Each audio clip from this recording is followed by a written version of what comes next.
Ha ya wis Semar modar iki. Wis. Pantem modar kok ora. Karo bapakne kok. Ha piye? Kan Semar wis ngomong. Isone mari nek Pandhawa rawuh ning Karang Kadempel. Heeh. Monggo Pandhawa ora komplit. Ndara Sedewa lunga. Heeh. Mergo ditunduk karo Ndara Werkudara. Lah iya. Pustaka James Klimasada diboyong sinuwun Ndarawati.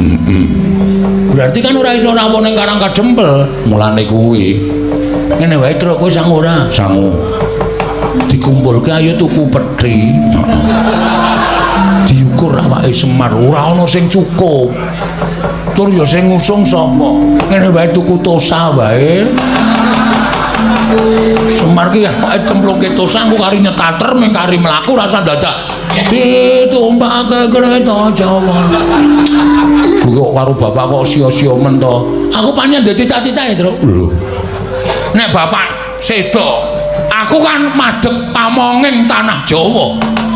Duapure kaya ngono. Aku iki pamonging tanah Jawa iki sing arep percaya karo kowe sapa? Lho anak buahku. Baron Bagio. Piye ora gleleng.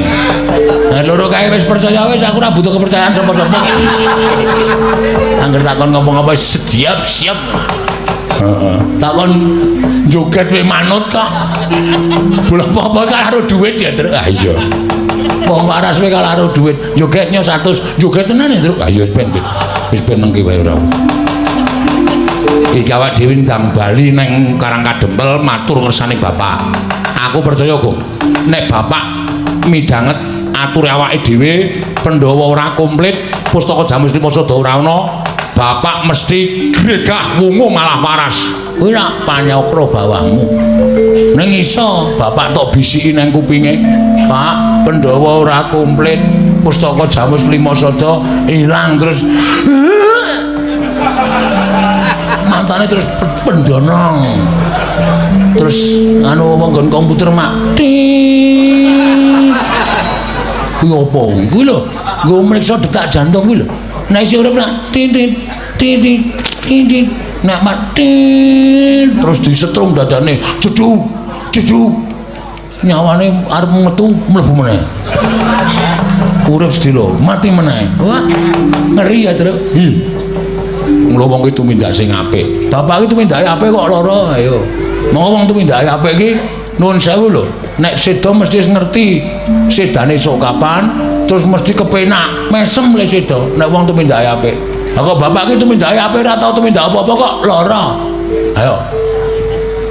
Berarti nek ngono bapak urung wancine tekaning pati. Wah, heeh. Wah, nang ngono apa tenane? Pancen demit tenan kok ora. Wis yo mulih wae. Matur kok ndak malah geger nek Negara Ngamarta aku rasa nek gara-gara putra-putra Pandhawa utawa Sinuwun Mandros Ndara Werkudara terutama matur ngersane bapak mbuh kanane bapak engkul mari apa mati wis pasrah sing gawe urip yo mangkat bae Tru. Putus.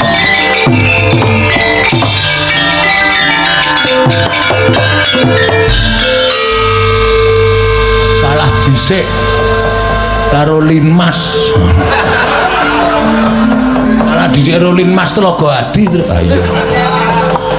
Wah cilaka iki gong wah wis. Ndara Antasena. Heeh. Nuwun sewu le mlajar buanter banget kok. Ngoyak kula napa? Aku ngerti kowe tengok-tengok ning kene karo Bagong. Terus aku melayu sak banter-bantere. Wigatine nyekel kowe, Ndra. Kowe nang Ngamarta gawe kisruh nyo tampan ngono dies pecah sirahmu dhisik kowe le mati mbangane Semar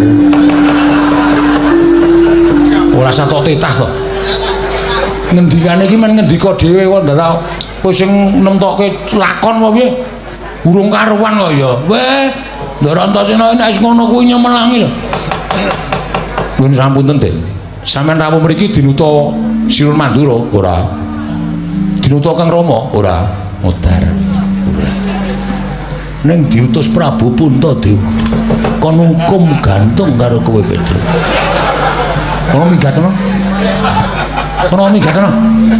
senengane ngedeg-deg iki ora wedi rewe ayo wedi kok diwuntuku mati ora wedi Mula takon sing apik.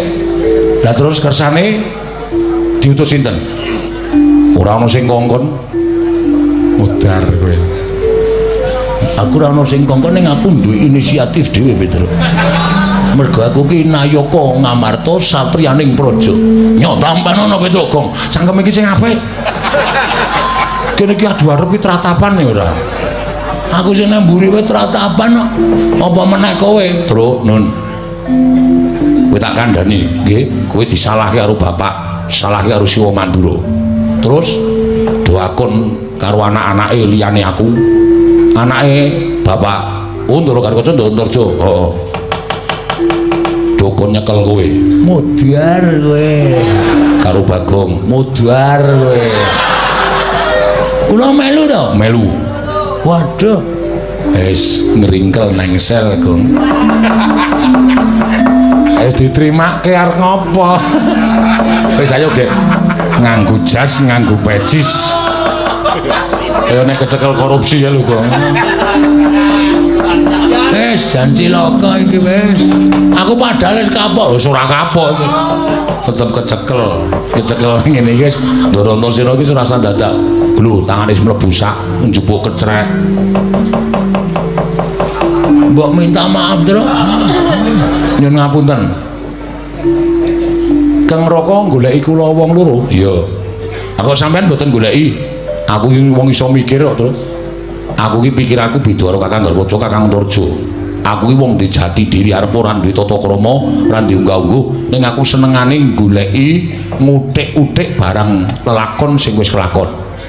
Tau tak atik sing bener sing endi, sing salah sing endi. Mula sing bener tak labungi, sing salah mesti bakal tak sirnake. Top ngonten iku apik. Ngono iki lho, nom-noman Ngamarta iki sing dibutuhke kaya ngoten iki lho.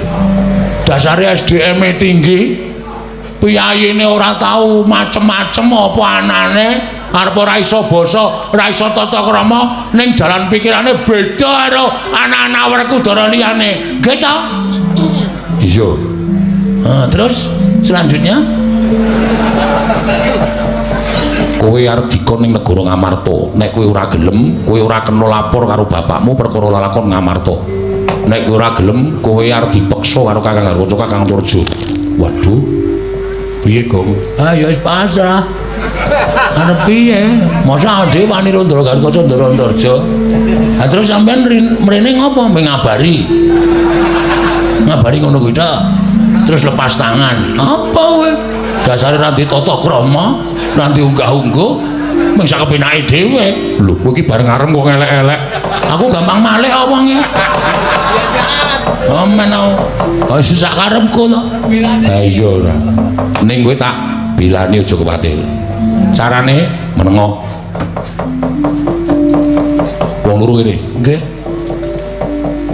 Kowe nek dadi Petruk ngono kuwi upama tak dadekke Baladewa gelem ora? Sembrono ora. Tenane. Lho, aku tenanan. Mendo bingung, mendo kapok. Aku pengen ngapokke wong tuwa-tuwa sing tumindake apik ae kok. Petruk tak dadekke Baladewa, Werkudara tak dadekke Bagong tak dadekke Werkudara. Diwalek. Oh. Mbok kaya fotokopi. Bagong tak dadekke Werkudara. Nggih, nderek mawon. Ya. Gelem ya. Purun. Ora kuwatir. Engko nek do tekan kene kowe le ngomong ya kaya Siwa Baladewa, Bagong le ngomong ya kaya Bapak Jodipati. Oke. Gleleng iki, gleleng jengkulmu kuwi. Ngapa kowe meneng wae? Aku ki malah justru mikir. Nek Ndara Antasena ngendika kaya ngono, Petruk tak dadekke Baladewa, Bagong tak dadekke Werkudara. Terus iki engko lunga, terus sing asli teka. Sapa iki? Madani aku. Tis.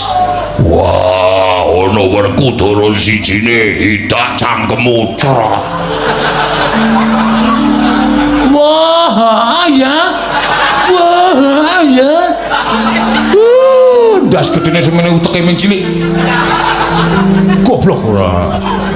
Tanggung jawabe pripun? Kowe iki rasa kuwatir karo aku. Aku wani gawe iki wani tanggung jawab.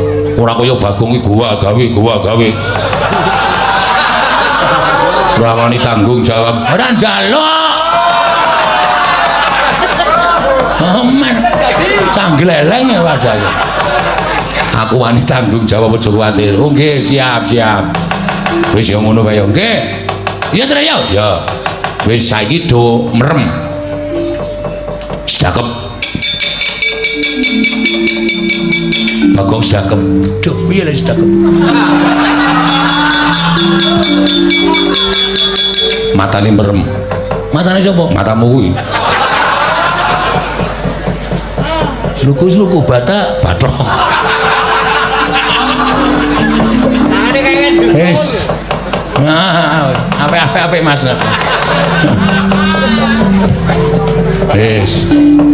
wis yo tak dadekke Baladewa tak dadekke Werkudara engko ora rasa omong jeneng wis semedi kok omong wis ning wis tak suwun ngersaning sing gawe jagat muga-muga kelakon penjagaku terus titip rani manganak hanung paricata balunge mbak lamun mambeng lero mbak ing samudra hangrok oh mandi pangestining Raden Antasena eling-eling satriya ndugal kewarisan saciptane dadi sasedyane ana ical wujuding Lurah Petra kantong bolong semua Lurah Bagong Wenteh nata mandra tuwin Raden Harya Werkudara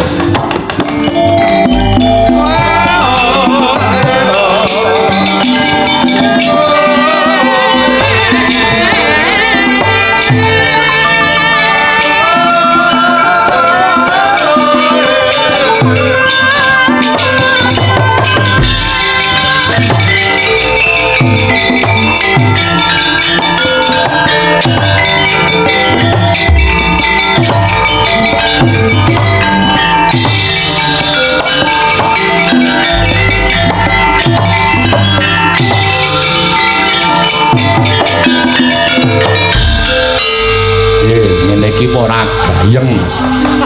gayeng pripun lho iki omonganmu kok isih Petruk lho apa kok wis malih to ngiluse weh waduh Ndara Werkudara ngopo kaya ban gembos Werkudara ini arep omong mesti wah kurang gede pripun kurang gede pripun suarane bapak iki gede coba gede ki sithik ngono njeblok ora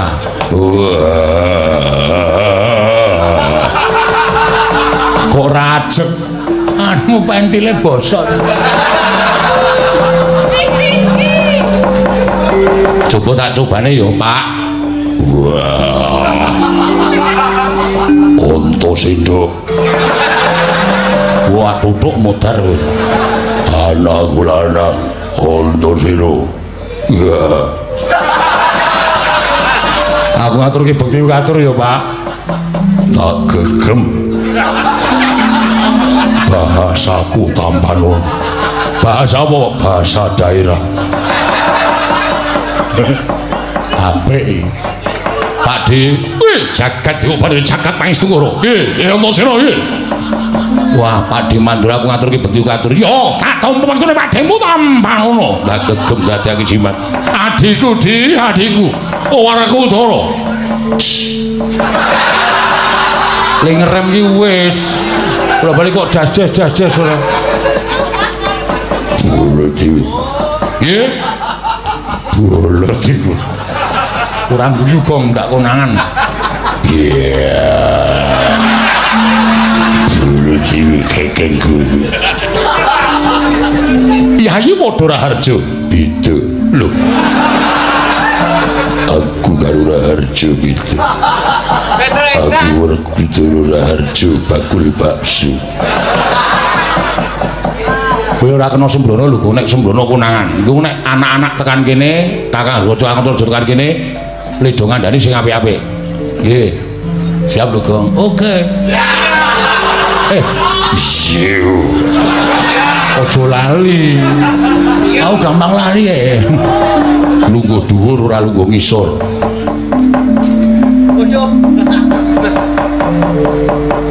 Wah, kedhuwuren. Pakde Baladewa rada mundur. Mantel. Jenanangan. Loh, warku dorong apa? Ngidak sikilku. Iki iso badar iki ora. Wis ya. Ngono wae aku tak ambles buku engko nek Kakang Garukaca Kakang Antarjaya tekan kene kandhanono utawa kowe ngaku Baladewa tenan. Ngono do bingung senenono. Nek do muni arep nyekel Petruk karo Bagong terus kowe muni. Kowe ki edan kowe. Petruk Bagong ki abdimu. Lah kok arep cekel ki sing ngakon sapa? Mune kono muni. Kowe ora ngawu iki wamu. Wis pokoke kowe ngerti dhewe sutradarane. Yo, anu nggih, heeh. Siap. Siap lho, Gong. Oke. Suarane, Gong. Oke. Wah, aku ya arep ndelok ketoke kok kaya gayeng iki. Aku tak sok kadoan tak nonton. Yo, Antasena sing ati-ati. Oh. Kon durung jangkar ora. Nggih, poden ngoten mawon.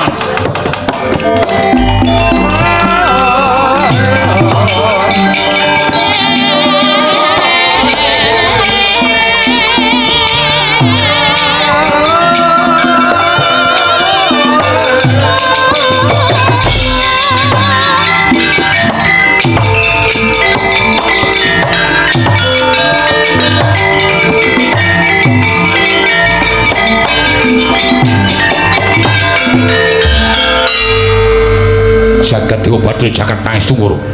Werkudara. Werkudara. Apa? Werkudara. Apa?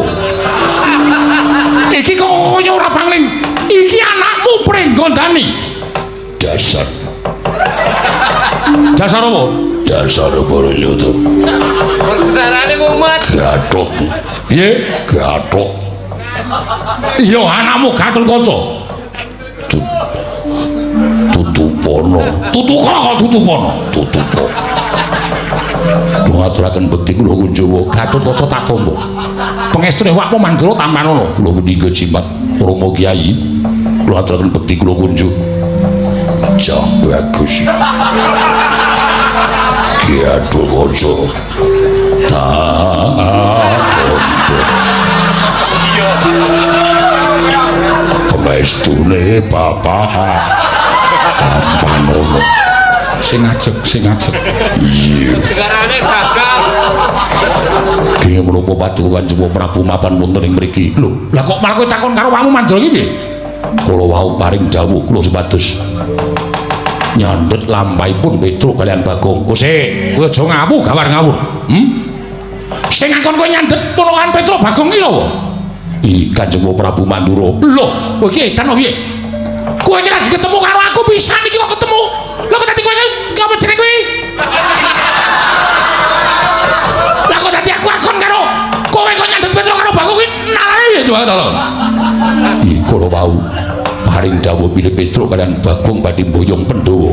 Nanging Pandhawa kantun papat. Lho, edan mengkari papat. Iki monggo wonge 5. Iki. Lah kok menjadi papat?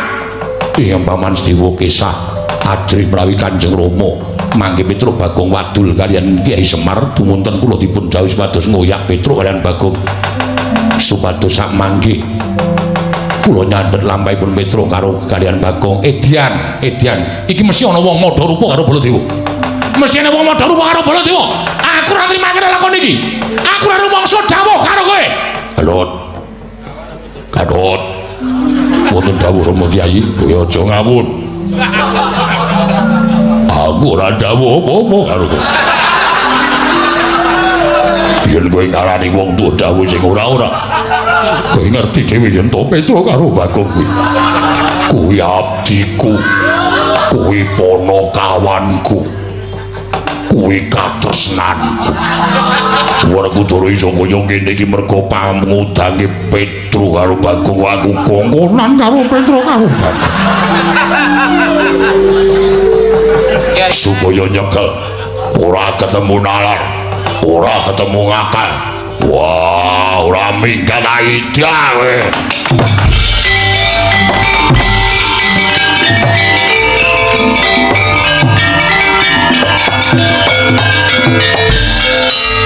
Sing ngajek suarane.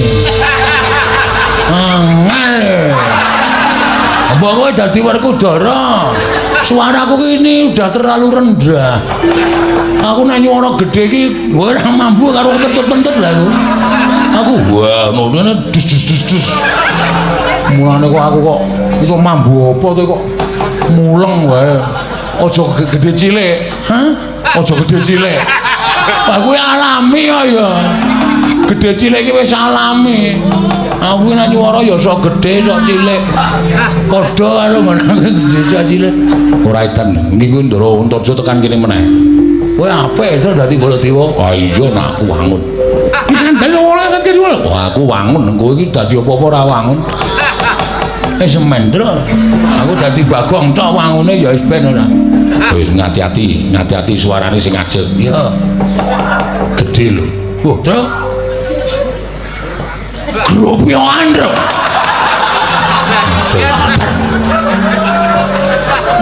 Saiki nandani nek ana patroli ngono lho. Dadi ngono ae. Saiki tes larang-larang bayar larang-larang pendulanan.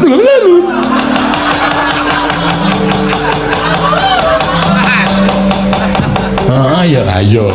Nek Ndara Antarja tekan kene ngati-ati lho, Gong.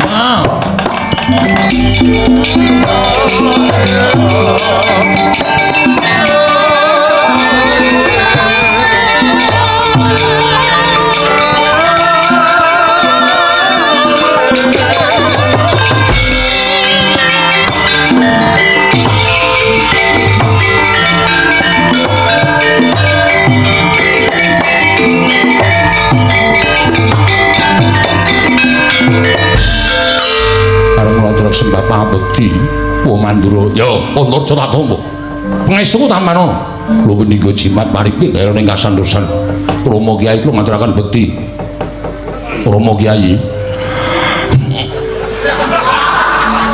yo Antarja Tatombo pangestune bapakmu tampanono lho pendika jimat maripin daerah ing kasantosan king menapa paduka lenggah wonten mriki kosek warna iki madosi Petro kalian Bagong. Lho kok padha karo karepe Gatotkaca? Menapa kadang kula Yai Pringgotani sampun dumugi mriki. Wis. Lan wis matur karo awakmu Mandura. Yen to bakal nyekel karo Petro karo Bagong. Monggo aku ket mau nang kene ora weruh glibete Petro karo Bagong. Turta jarene sing kongkonan Baladewa. Monggo Baladewa ora rumangsa kongkonan. Bapakmu ya ora kongkonan. Ya to, ngono to? Iya. Aduh. Yo, aku ora kongkonan wis kapok kongkonan Gatotkaca. Kongkonan kon tuku kerokan jenggot. Ditukoke garu. Gundule atos. Iya sadar aku. Ora sembrono. Iya yo. Apa kowe yo padha karo karepe Gatotkaca? Mekaten Dian. Iki mesti ana wong sing padha rupa karo awakmu Mandura karo bapakmu Yadipati. Nyatane aku ora dawuh apa-apa Antarja. Lah dalan kok kaya ngene lakon.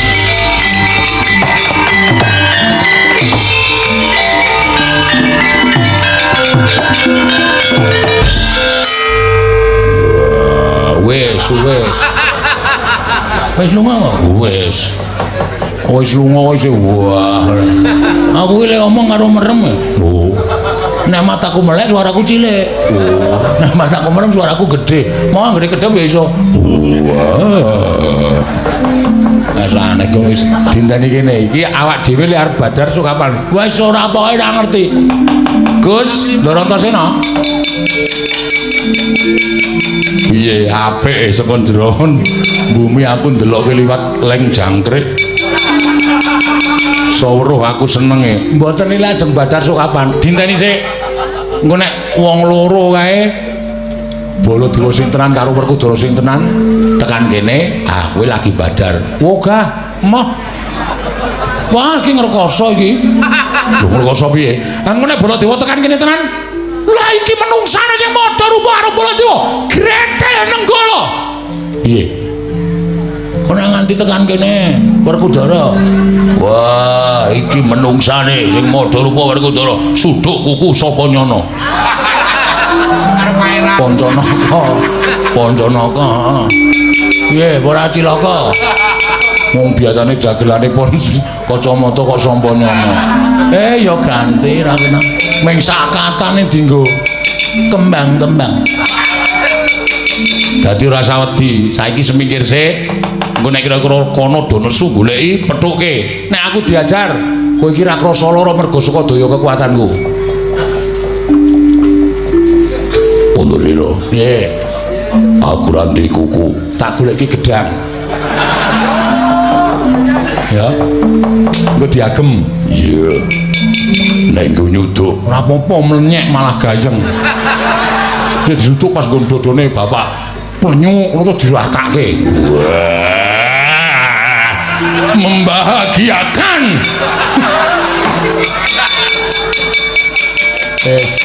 Dorene sik. Ayo, Gong. Nah, sandwich. Kae piye Werkudara kok le mlaku itak-itik kaya Bagong ora. Pokoke do dinteni kene sik. Yo, nggih.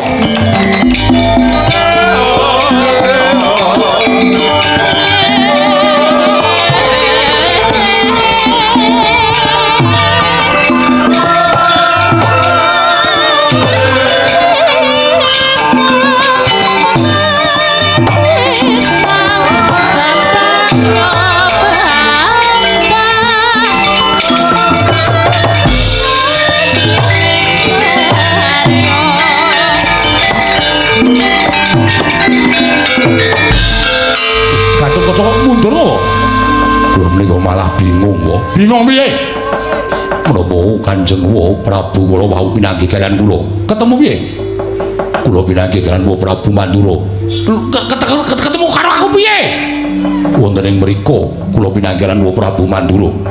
Prabu paring dawuh mboten dawuh supados kula nyepeng Petruk kalian Bagong. Kose. Iki aku kait mau ki nang kene. Aku mung pengen weruh yen to kowe iso mrimpih karo Petruk karo Bagong. Lah malah kowe bali-bali ndakwa karo awakmu Mandura sing ora-ora. Malah mboten paduka piyambak. Rama Kyai ugi mekaten lenggah wonten ing mriku. Kose Werkudara iki piye to iki? Wah, Gatot omong sing cetha. Inggih. Ngatur kemawon. Bloko Suta kemawon.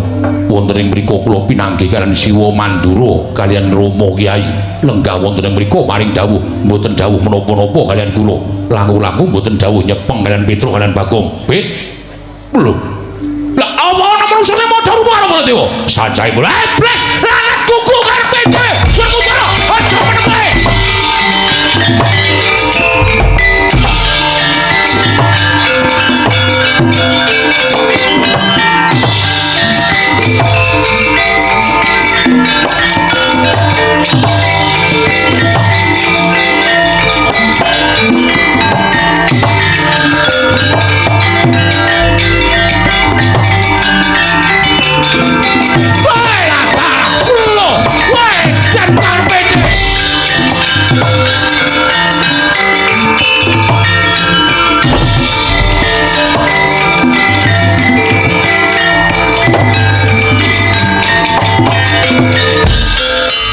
Lidah jane wong daplok menungsa ora tatanan wani madha rupa karo Nata Mantura Prabu Baladewa. Wah, ayo kowe aja mati tanpa aran. Ya jagat Dewa Bathara. Ya jagat Pangestu Nggara kadangipun Kakang Werkudara. Jlamprong kakangku apa? Kok jlamprong? Aduh. Baladewa. Kakangku apa? Iki kono Baladewa karo Werkudara. Wah, setan. Idang dasmu. Baladewa, kakakku. Piye? Aku tak golek rokok sik. Wis ora, ning kene wae. Kecut cangkemku. Setan karepe dhewe Werkudara. Opo? Lagi kon menungso, buku karepe dhewe wae. Aja ngawur. Iki to Mandura Prabu Baladewa. Wah, kowe sing memba rupa. Wah, ngaku wis apa? Aku Bagong anu ngomong.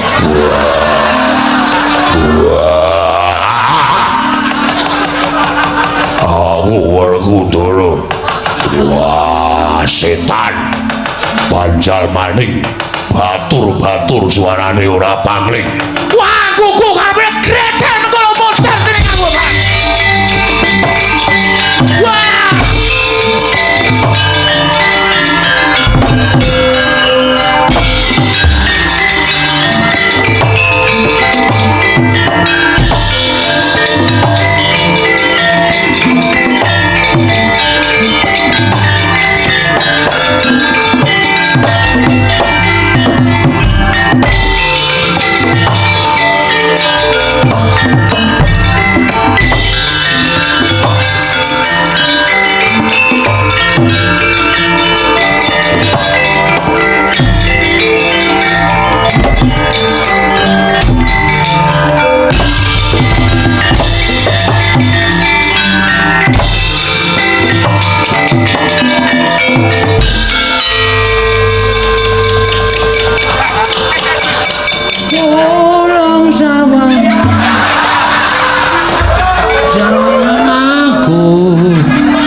Dapure kaya ngene.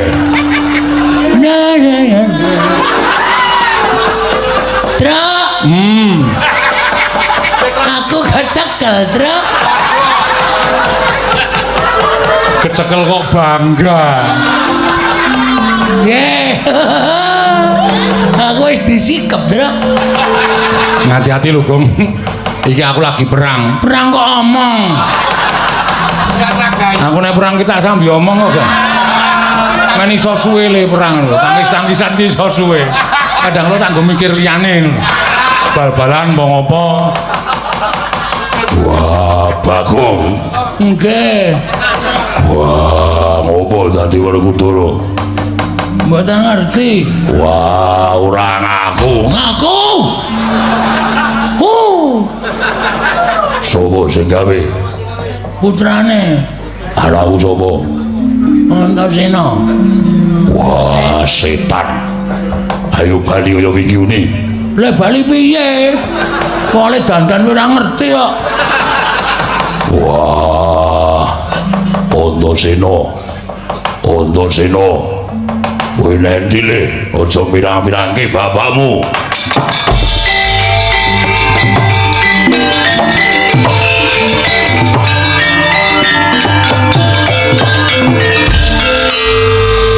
Ngopo?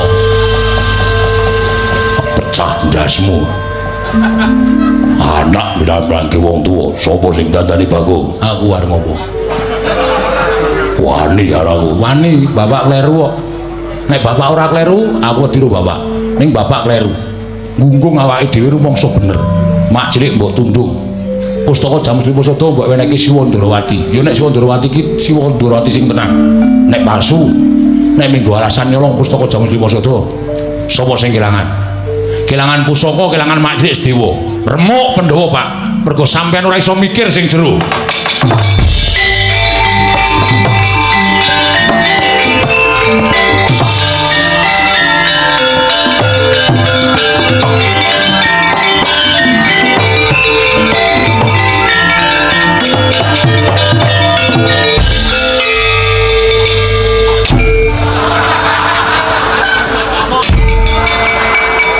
Kaya nglelengi ra jamak-jamak. Dadi Werkudara pisane sapa-sapa ditendang.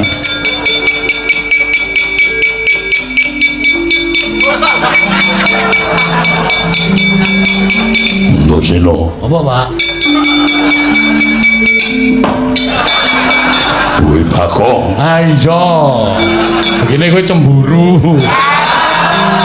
Aku dudang Bagong muni apa Pak kok kowe serik atimu. Aku Werkudara sing tenan. Wis ngerti. Mula aja sok gawe lara atine wong liya. Mak crita tunduk ya lara atine wajake ora. Ono seno. Dalem, Pak. Piye kabare ibumu Rangayu? Ya apik. Wah, aku kangen. Wasu.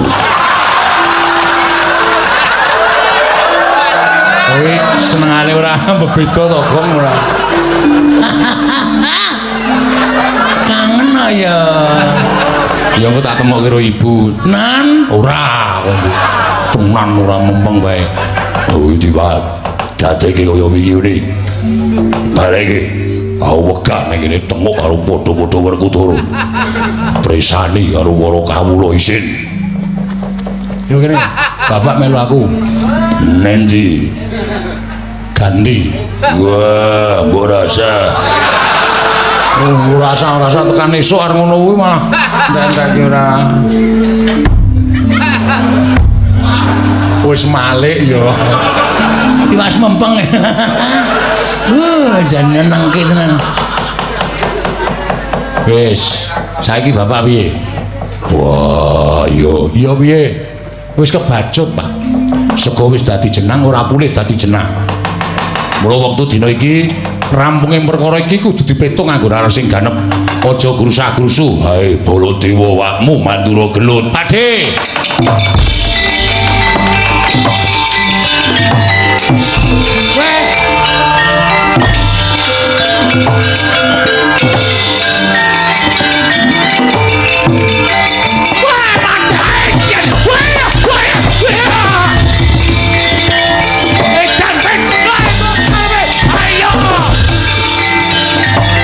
Sabar, Pakji, sabar. Wah, buku karepe dhewe manis-manis jajaran. Sukertaning bawana, Strayoli binatang September, Oktober, November, Januari, Februari, Maret, April, Mei, Juli, Agustus. Baladewa nesu kok hitung-hitung tanggalan. Antasena apa iki? Sabar, Pakji, sabar. Aja duka, aja nesu. Iki Baladewa sing gawe aku. Lah, ra tenan to menungso ra tenan. Kowe bayi gawe milane wong tuwa. Oh, sik to, ora usah nesu. Oh, nanti ono sing jengkel. Kowe arep ditapuk, tak terkira ono kok ditapuk tenan lho kowe. Oh, aja. Agine ra wani ora. Kan jadi ngaya tapuk sisan lho. Tapuk kaya lemut. Minggir. Tak topae. Tapuk kok ditopak. Wale omong. Ora iso kuwi. Iki gaweanku. Lho, gaweanmu piye? Iki Petro. Lah, ra tenan to. Wah, mulane suarane padha karo aku. Ah padha wae. Ora padha piye? Strayoli binatang Januari, Februari, Maret, April, Mei. Yo ganti yo, Truk. Waduh. Mbok tak ngenten mawon. Ora iki ngono, kowe kudu ganti. Lah, aku aja ganti Antasena. Aku arep negara Mandura, ketemu karo wakmu Irawati. Wah, edan. Alah, wis suwe. Ora tak pisah ngene iki cilaka. Iki ana sunan ora. Arep marani karo wakmu Irawati. Ora. Kowe senengane ora. Yo ganti, Wah jan. Kowe kula dadi napa meneh? Dadi Abimanyu, rasah. Abimanyu ora melu apa-apa kok. Etian edan yo men. Wah, Antasena piye? Bapak tindak rene karo Bagong. Lho, sing dadi Werkudara masa Bagong? Lah, setan terang kowe iki nyang-nyangke wong tuwa. Men Bagong kok dadekke Werkudara. Nyatane ya iso do rukun karo kowe. Do mlaku bareng nyatane bapak ya ora nesu kok. Bapak wis rumangsa keluputane nggone bapak nalika semana ngiklasake pustaka Jamur Semosada karo nundung Mak Cik Sediwa. Terus men do tekan kene sik. Pak Di lenggah kene, Bagong men tekan kene, bapak men tekan kene engko dirembuk bareng-bareng. Yo.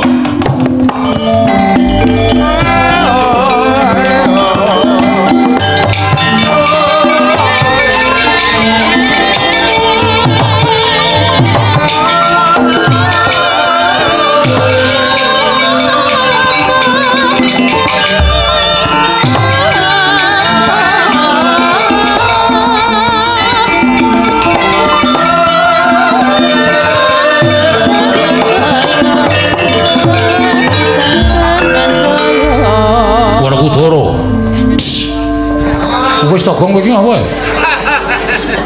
Lelinggo kuwale Ndara.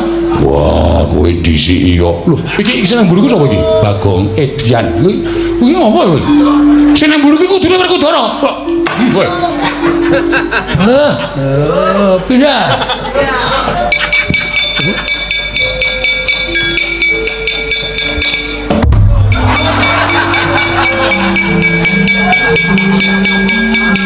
Mesok ketapuk terus. Entu-entuane ya kudu ngono kuwi ora. Sing apik Werkudara. Yo.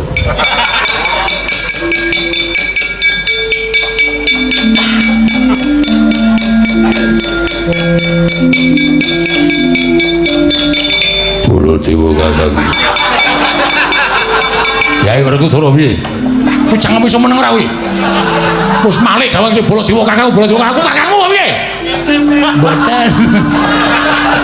Ya karang ketonto ya terus. Iya. Bapak wis nglenggono kelumputan. Pakdi, aku tak matur karo Pakdi. Ora perkara piye-piye, ning aku apal karo pambeganing Mak Cilik Sediwa. Apal perkara piye? Mak Cilik iki aja dianggep bocah sing nom dhewe ning Pandhawa, utawa piyai sing muda dhewe ya suwane ning Pandhawa. Ning aku matur bola-bali to. Siwa Darma Kusuma wae pendak-pendak taren karo Mak Cilik Sediwa. Mula ngendikane Mak Cilik Sediwa perkara pustaka Jamus Lima Sada kuwi bener. Lah saiki ngene. Nek upama ketratase pusaka kuwi dicidra karo menungsa sing Membanata Ndarawati lan saiki wis langkung nggawa pustaka Jamus Lima Sada. Saiki aku tak takon, sing tanggung jawab sapa? Ayo.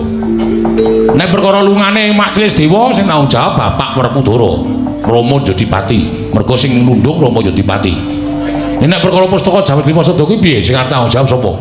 Moko sampeyan rawuh ning negara Ngamarta ndombani nata Ndarawati gone nyuwun ngampil pustaka Jamus Lima Sada. Ya ora. Waduh lah terus piye? Iki nek gelem menggalih nganggo nalar sing garwa lan plegak-plegu kabeh to. Mula perkara iki wajib dipetung. Ning iki mau nyatane wujude blegere Kyai Prabu Ndarawati. Saiki akeh wong sulapan. Tenan lho. Winginane kula ketekan Petro niku ya entek-entekan. Gunom wong liya nyandang Petro maling gen kula entek-entekan. Oh apa kok? Heeh. Jam piro teko? 1:30. Aku 1:30 ning gonamu iki. Wah, berarti kowe tenan kowe. Kene to, wis tak dol. Kowe ditagih semaya wae kok. Ora tak ngonone tegelon, ora tegelan tuman wae kowe ora. lah terus piye? Saiki lagi iso menggalih. Bareng wis kelakon terus tembunge minglah terus piye? Lah iki nang kene iki sing ngeling rembug nang kene iki, Pakde.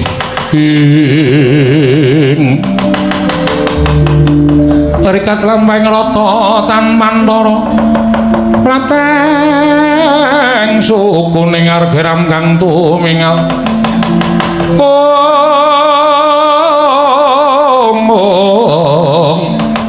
Hiram kang tumingal dendeng saengga praja.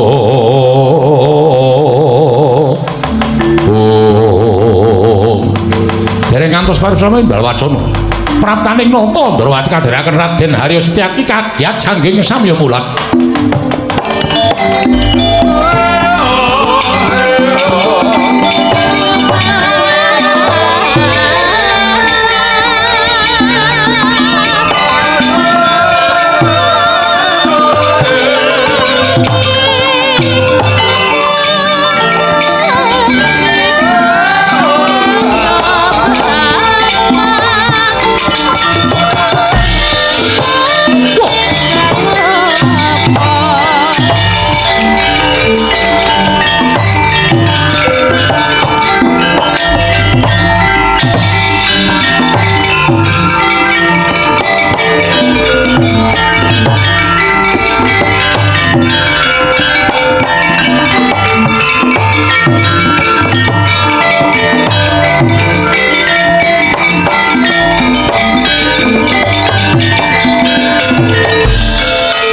Sinayeng manglung mintonaken Dewi Kramanira kang kumiteran ing asta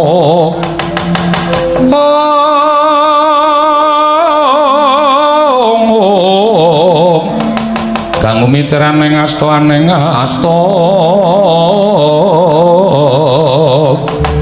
Oh. Lho. Lah iki malah yen ngono bejo kemayangan. Kresna. Apa pancen wis katon padhang kana negara Darawati wekasan Jadi wis kundur maneh marang Praja Ngamarta. Lho. Nun sewu. Kok Prabu kula nembe kemawon sowan wonten negari Ngamarta. Gusti, kowe aja guyon. Kowe aja guyon. Kowe mau tak tutke tak derekke sowan marang negara Ngamarta. Jare negara Darawati ketaman pegebluk. Mula tumuli aku nderekke sowaning Yayi marang Praja Ngamarta nyuwun ngambil pustaka Jamu Semyang Jimat Lima Sada. Yo, aku seksine.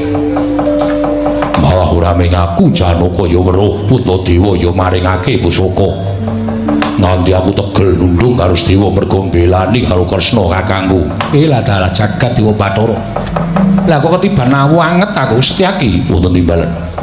Mula ning dalan pun Kakang lak tansah nerasanan lawan Siadi.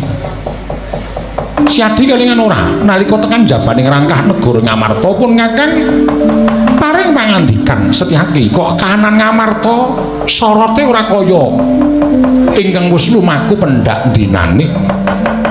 Katon negara ingkang endah nanging kaya ilang kekuwunge iki ana ngopo Setyaki? Nggih, kula kemudak. Koko Prabu? Nggih. Seksinipun Setyaki. Kula nembe sowan dinten sak mangke menika Werkudara. Seksine Setyaki aku lagi wae sowan ning negara Ngamarta. Malah tak sawang Datulaya wis katon sepi. Tumulipun Kakang Ngambadir Gantara niti priksa kanan kiwatane negara Ngamarta. Lah kok malah Koko Prabu lan Werkudara mapan wonten ing mriki menika lajeng kula menika badhe stripun badhe nyuwun priksa. Menika wonten lambang menapa? Lah dalah tenan ora. Waduh.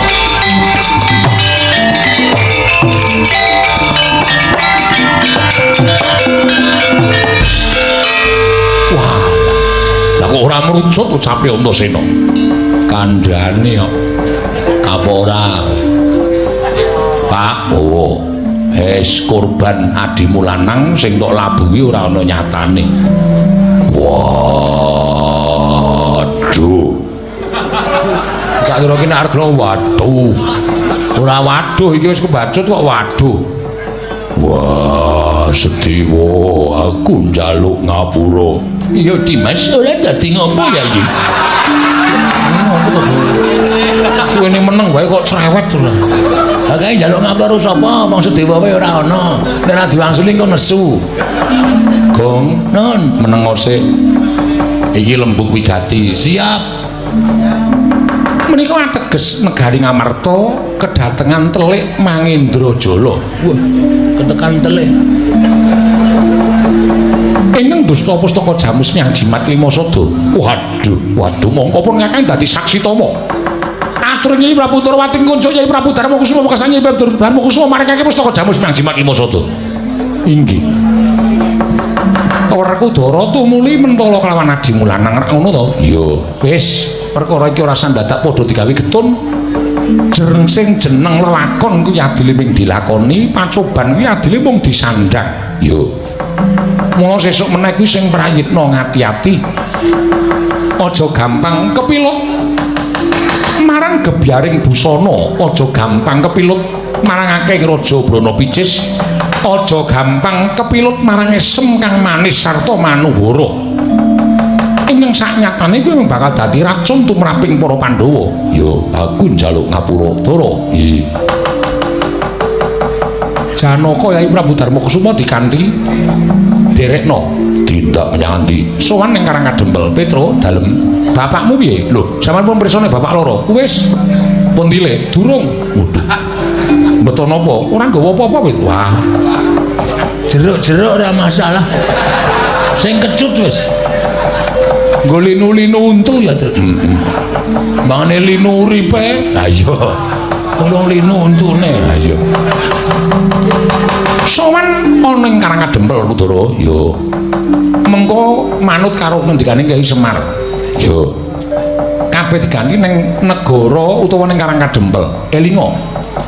Pandhawa tanpa Semar tak tak kira bakal nungsang puyang lakone ngudel bingung numbuk bentus ora weruh kiblat. Yen tanpa nata Ndrawati wae tak kira Pandhawa isih isa nata marang uripe. Nanging yen tanpa Semar, merga Semar ki pusaka ing bisa kandha jimat kang bisa ngucap sapa ing cekakan kelawan Semar ingkang lali dadi eling ingkang luput tu muli dadi bener, ingkang bengkong tu muli dadi jejeg. Yo, kok ora Bu? Nggih. Monggo dateng Raka Dempel. Yo. Petro, nun. Sowan bapakmu. Alhamdulillah, Gong.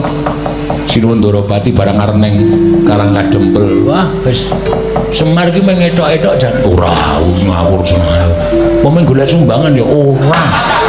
Iki anak apa to ya? Anak kodhok. Nah, iya kan. Monggo sinuwun. Kok Prabu? Ya, ayo. Ora Kudara, ya tak derekke. Antasena melu ya nggih. Ya, Pakde ngestake dawuh. Setyake ayo. Monggo kula dherekaken kok ora.